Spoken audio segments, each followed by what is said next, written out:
Good morning student. Previous class I discussed some basic concept of macroeconomics. So today I will explain balance portion of this chapter. Stock and flow. तो firstly हम देखेंगे कि what is stock and second हम देखेंगे what is flow. ठीक है, पहले हम देखते हैं मीनिंग ऑफ स्टॉक. स्टॉक की क्या होती है, मीनिंग क्या होती है. एज द इकोनॉमिक स्टॉक की मीनिंग यहाँ पर राइट की गई है. A stock is a quantity at particular point of time. तो स्टॉक क्या होता है, एक क्वांटिटी होता है पहला फर्स्ट, और इसको किससे रिलेट करके देखा जाता है, एक पर्टिकुलर टाइम से क्या किया जाता है, रिलेट करके देखा जाता है. यहाँ पर एक एग्जांपल देख सकते हैं अपन. 1 जनवरी को बैंक अकाउंट में 20,000 डिपॉजिट था. तो यहाँ पर 1 जनवरी क्या हो गया, एक पर्टिकुलर टाइम हो गई, और 20,000 क्या हो गई, एक क्या हो गई, क्वांटिटी हो गई. तो इसको अपन क्या कहेंगे, इसको हम क्या कॉल करेंगे, स्टॉक क्या करेंगे, कॉल करेंगे. ठीक है. देन इसी तरीके से 10 जैन को 2021 को बैंक अकाउंट में 50,000 क्या था, अमाउंट था. तो ये एक पर्टिकुलर टाइम है. ठीक है, और ये एक पर्टिकुलर क्या है, क्वांटिटी है. ठीक है, तो इसको भी क्या कॉल करेंगे, स्टॉक कॉल करेंगे. Measured at specific point of time. ठीक है, तो इसको किस तरीके से मेज़र किया जाता है, एक स्पेसिफिक पॉइंट ऑफ टाइम से क्या किया जाता है, मेज़र किया जाता है. जस्ट लाइक इस एग्जांपल में हमने एक्सप्लेन किया 1 जनवरी 2021, 10 Jain 2021. Stock variable example capital quantity of money. तो इसके एग्जाम्पल क्या हो सकते हैं, कैपिटल है, एक पर्टिकुलर स्पेसिफिक पीरियड में हमने कितना कैपिटल बिजनेस में इंट्रोड्यूस किया, कितना इन्वेस्टमेंट किया, और एक पर्टिकुलर टाइम में हमारे पास क्या है, एक स्पेसिफिक पॉइंट ऑफ टाइम में हमारे पास मनी की कितनी क्वांटिटी. टॉपिक हमने डिस्कस किया मीनिंग ऑफ स्टॉक, और उसको किस तरीके से मेज़र किया जाता है, एक पर्टिकुलर टाइम से क्या किया जाता है, मेज़र किया जाता है. And then flow. What is flow? A flow is a quantity measured over a specified period of time. तो फर्स्टली जो आपका फ्लो होता है उसकी क्वांटिटी को क्या किया जाता है, मेज़र किया जाता है. कैसे मेज़र किया जाता है, एक स्पेसिफिक पीरियड में मेज़र किया जाता है. जैसे एक स्पेसिफिक पीरियड में बोल सकता हूँ डेट इज़ 1 जैन टू 31 दिसंबर. ये एक आपका स्पेसिफिक पीरियड हुआ. ठीक है, तो एक स्पेसिफिक पीरियड ऑफ टाइम में क्या किया जाता है, फ्लो को क्या किया जाता है, मेज़र किया जाता है. इसके क्या करते हैं, एग्जांपल देख सकते हैं. पहला एग्जांपल है ₹1500 per month as pocket allowance. तो एक पर्सन को 1500 पॉकेट अलाउंस मिल रहा है. ठीक है, कैसे मिल रहा है, पॉकेट पर मंथ मिल रहा है. डेट इज़ 12 मंथ कंटिन्यू उसको क्या मिल रहा है, फ्लो हो रहा है. 1500 डेट इज उसको रिसीव हो रहा है. 50 every day in the canteen. एक पर्सन क्या कर रहा है, 50 रुपीज़ एवरी डे क्या कर रहा है, कैंटीन में क्या कर रहा है, एक्सपेंस कर रहा है. तो एवरी डे डेट इज उसका क्या हो रहा है, एवरी डे मंथ में क्या हो रहा है, वो डेट इज फ्लो हो रहा है 50 rupees as a expenditure. Getting 4% interest on the deposit. 4% interest हमको डिपॉजिट में क्या हो रहा है, रिसीव हो रहा है. क्वार्टरली हो सकता है, मंथली हो सकता है, ईयरली हो सकता है. तो ये भी एक क्या है, फ्लो है. Flow as this measured per unit of time period. तो जो फ्लो है उसको किस तरीके से मेज़र किया जाता है, आपका पर यूनिट टाइम पीरियड से क्या किया जाता है, उसको मेज़र किया जा सकता है. जो कि एनी आवर्स हो सकते हैं, एनी डे हो सकते हैं, एनी मंथ हो सकते हैं, या एक ईयर क्या हो सकते हैं. वेरिएबल्स एग्जांपल हैं. पहला production, consumption and interest. Production एक फ्लो में वर्क करता है, एक पर्टिकुलर टाइम ऑफ पीरियड में वर्क करता है. ठीक है, कंजम्पशन भी एक पर्टिकुलर टाइम में वर्क करता है, और इंटरेस्ट भी एक पर्टिकुलर टाइम में वर्क करता है. तो ये सब आपके क्या होते हैं, जो भी आपके हैं, ये that is production, consumption and interest, ये आपके क्या होते हैं, फ्लो के वेरिएबल होते हैं. एक एग्जांपल देख सकते हैं कि किस तरीके से flow, mutual dependency between stock and flow. तो इस एग्जांपल से हम देखेंगे किस तरीके से स्टॉक एंड फ्लो एक दूसरे पर क्या है, म्यूचुअल डिपेंडेंसी है. डेट इज एक दूसरे पर क्या है, डिपेंडेंट है. जैसे एग्जांपल यहाँ पर देखिए, एक बैंक है और उस बैंक में कितना डिपॉजिट है, उसके सेविंग अकाउंट में डिपॉजिट है 20,000 रुपीज़ क्या है, डिपॉजिट है.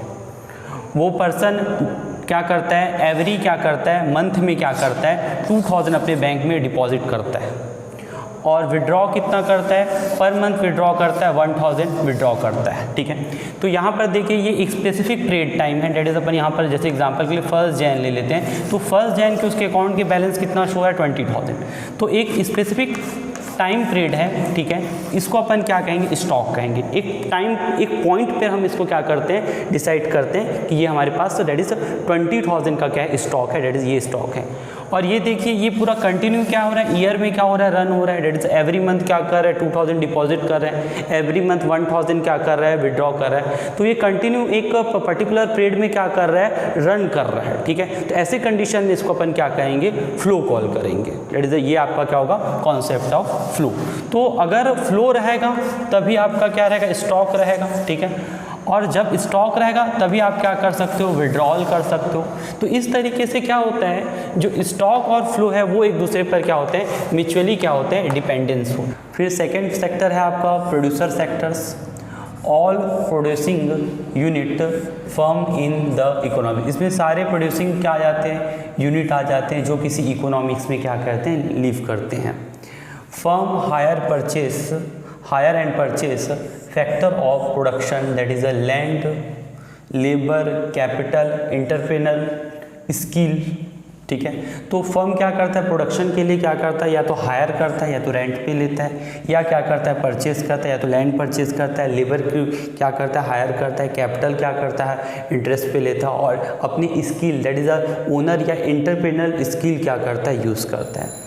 Firm from the house holds, और ये किसके लिए वर्क करता है, हाउस होल्ड सेक्टर के लिए क्या करता है, वर्क करता है। डेट इज हम ये कह सकते हैं प्रोड्यूसर सेक्टर क्या होता है, हाउस होल्ड सेक्टर पर क्या करता है, डिपेंड करता है। Government, welfare agency, law and order, defence. तो ये जो क्या होती है, गवर्नमेंट होती है, वो क्या होती है, एक वेलफेयर एजेंसी होती है जो क्या करती है कंट्री में या तो law and order and defence को क्या करती है, मेंटेन करती है एज अ प्रोड्यूसर। तो गवर्नमेंट भी क्या करती है, एज अ प्रोड्यूसर करती है, और इनका प्रोडक्शन क्या रहता है कि लॉ और ऑर्डर और क्या करना, कंट्री में क्या करना, वेलफेयर मेंटेन करके रखना या वेलफेयर कंट्री के लिए करना है। The external sector debt is a called rest of the world sector. इसको rest of the world sector क्या किया जाता है, कॉल किया जाता है। Activity related to export and import of good, यहाँ पर एक्सपोर्ट और import of goods related activities होती है, कौन से सेक्टर में, द एक्सटर्नल सेक्टर में। Flow of the capital between the domestic economic and rest of world, यहाँ पर domestic economic that is domestic economy that country के इनर में और आउटर में, that is rest of world क्या होता है आपका इकोनॉमिक क्या होता है, फ्लो हमको क्या होता है देखने के लिए मिलता है। देन इसके बाद हम देखेंगे, हमने 4 सेक्टर डिस्कस कर लिया। इसके बाद किस तरीके से सारे सेक्टर एक दूसरे पर क्या है, डिपेंडेंट है, उसको अपन क्या करते हैं देखते हैं। Inter sector flow, first, each sector of the economics depend on other. Her sector क्या है, जो चारों सेक्टर है वो एक दूसरे पर कहीं ना कहीं क्या है, डिपेंड है। कॉल्ड इंटर सेक्टर या इंटरडिपेंडेंसी, इसी को अपन क्या कहते हैं, इंटर सेक्टर या इंटरडिपेंडेंसी कॉल करते हैं। First, household sector depend on the producer sector for the supply of good and service needed for the consumption. तो जो हाउस होल्ड सेक्टर होता है वो किस पर डिपेंड है, आपका प्रोड्यूसर सेक्टर पर डिपेंड है। क्यों डिपेंड है, क्योंकि वहीं से हमको क्या होते हैं, गुड्स की सप्लाई होती है और सर्विस की सप्लाई होती है, जिसका हम क्या करते हैं, कंजम्पशन करते हैं हम, that is household sector. Producer sector depend on the household sector for the supply of factor and production called factor service needed for the production of the good and service। तो पहला house hold sector क्या होता है, जो house hold sector है किस पे depend है आपका, जो आपका प्रोड्यूसर सेक्टर है, जो यहाँ पर प्रोड्यूसर सेक्टर वो किस पे डिपेंड होता है, आपका हाउस होल्ड सेक्टर पर डिपेंड है। किस लिए डिपेंड है, आपका सप्लाई ऑफ फैक्टर, क्योंकि हाउस होल्ड से क्या होता है, आपको सप्लाई क्या होता है, फैक्टर को होता है, जिसको अपन क्या कहते हैं, लेबर कहते हैं, जो हमारे क्या करते हैं, प्रोडक्शन में क्या करता है, हेल्प करता है। ठीक है, देन नेक्स्ट है आपका government sector depend on the producer sector and house hold sector for tax and non tax revenue. तो गवर्नमेंट सेक्टर किस पे डिपेंड होता है आपका, प्रोड्यूसर सेक्टर पर डिपेंड है, हाउस होल्ड सेक्टर पर डिपेंड है। किस लिए डिपेंड है, क्योंकि वहीं से उसको रेवेन्यू जनरेट होती है, टैक्स मिलता है और नॉन टैक्स रेवेन्यू क्या होती है, जनरेट होती है। देन इसके बाद जो प्रोड्यूसर और house hold sector, producer and house hold sector depend and government for law and order and administration. तो आपका जो प्रोड्यूसर सेक्टर है, हाउस होल्ड सेक्टर है, वो किस पे डिपेंड होता है, आपका गवर्नमेंट पर डिपेंड होता है। क्यों डिपेंड होता है, लॉ एंड ऑर्डर के लिए, आपका एडमिनिस्ट्रेशन के लिए। जब तक कंट्री में लॉ एंड ऑर्डर नहीं रहेगा, एडमिनिस्ट्रेशन नहीं होगा, तो प्रॉपर तरीके से क्या नहीं हो पाएगा, वर्क परफॉर्म नहीं होगा।